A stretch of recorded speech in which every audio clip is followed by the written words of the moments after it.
how parents and coaches do more harm than good sometimes. They're trying to coach, this is how it's done. You look at a high-level guy like David Taylor, who's trying to win his second Olympic title. He is different now than he was then. The way he won it 4 years ago is going to be different than how he wins it this time, if he does, if he even makes the team. So, we have a kid right now who's new to wrestling, pretty much. He's like 41-0, but he just suffered his first loss this weekend. And I'm like, someone was like, yeah, he's just wrestling so relaxed. He has no pressure on himself. Yeah, I'm like, yeah, he just now got good. Probably was better last year, but just didn't know it. And, he wasn't in our room. We just kind of helped put the pieces together for him. And I think also we spent a lot of time on the mental game. I think he was missing that. I know his coaches very well. They're tremendous coaches. I'm sure they have a great program. But, I don't think they spend a lot of time on the mental game stuff. Either way, yeah. So, what happens, the last month of the season? Now there's pressure. He's going to have to wrestle. He's a different guy than he was the first 2 or 3 months of the season. And now after a loss, which I don't think is that big of a deal, it's probably good for him. Now he knows he can be beat. You're a different. It's like they say, no man ever steps in the same river twice, because it's not the same river and it's not the same man. You are different now. You got to do it differently than you did it last time. And for any coaches or parents say, this is how you're supposed to do it. I watched a David Taylor documentary. No. Plus your kid's 10 or 14 or 18 or 15 or a college man or woman. Where are you at right now? What are your strengths? What are your weaknesses? What's going on in your head? What's your history of winning? What's your history of losing? What athletic hurdles do you have? What gifts and talents do you have? I mean, sure, there are common themes. I mean, you don't shoot with your head down, right? I mean, there's some common themes. If you're obsessed with horrible thoughts of losing, you're not going to be successful. So there's some common themes there. You can't ignore the weight room.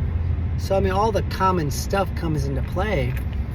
But when we're talking about the athlete, it's and it's tough to do because, now the college coaches can do it. They got like 30 guys on the team and 5 coaches. They got it made. You high school coaches, 80 kids, girls now and boys and freshmen, and it's just a lot. You can't be the one-on-one counselor or mentor. But you can experiment with it a little bit. You can talk to a wrestler of yours and, okay, this is going to be your approach.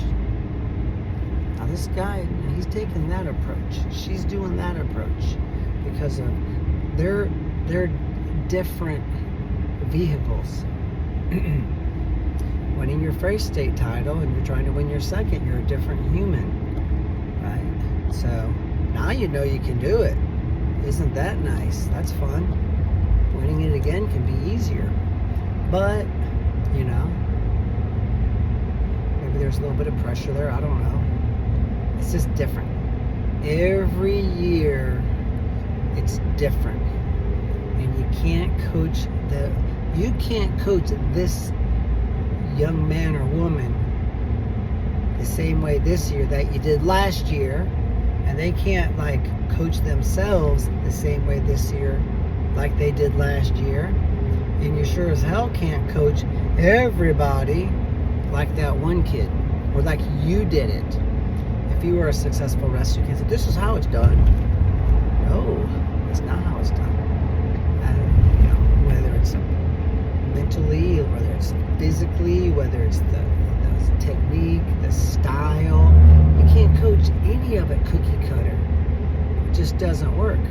So, a little more individualized, I think, is necessary. And you wrestlers watching this, you got to sit down and take an inventory and say, How am I going to get that done? Start writing.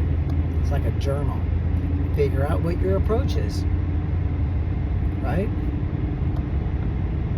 You might have a different style, a different approach, and that's okay too.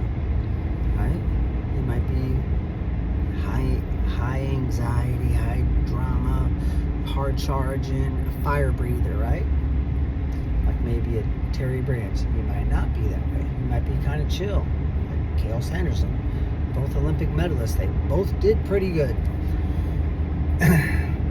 So you got to say, this is how God made me, and or this is how that I have evolved over my 10 years or 14 years or 20 years or however old you are, based upon my environment. Whether it's God-given or not, this is how I think, how I act, this is how I need to do it. And then you kind of like reverse engineer and say, just be accepting of yourself. Be yourself, right? That's actually a Cale Sanderson thing. He says, be yourself, right? It's okay to be you. What we do is we look at some high-level wrestler and say, I better start doing that. Maybe he's got to figure it out if I copycat him. No, because there's another NCAA champ or All-American doing it completely different, right? So, there's my thoughts on that topic. Share this, like it. If you like our stuff, you're going to see more of it. The social media, the algorithm. You open up the comment, you give a thumbs up, and you share it, you're going to see all of our stuff. So, take the time, hit like every time you see any of our stuff, if it's helpful. And if you share or comment, then you're for sure not going to miss anything. So take the time to do that. If it's on YouTube you're watching, go ahead and subscribe. And every time you think wrestling, as far as training and how my kids can get better, just say, I'm going to see what Purler's up to. You should say PurlerWrestling.com to the home screen of your phone. So it's right there. Or heck, you can just email us. info@PurlerWrestling.com. info@PurlerWrestling. Say, hey, send me what you got going on. I'm busy. I don't want to look at your website. We'll send it. Either way. Thank you guys for watching. Good luck.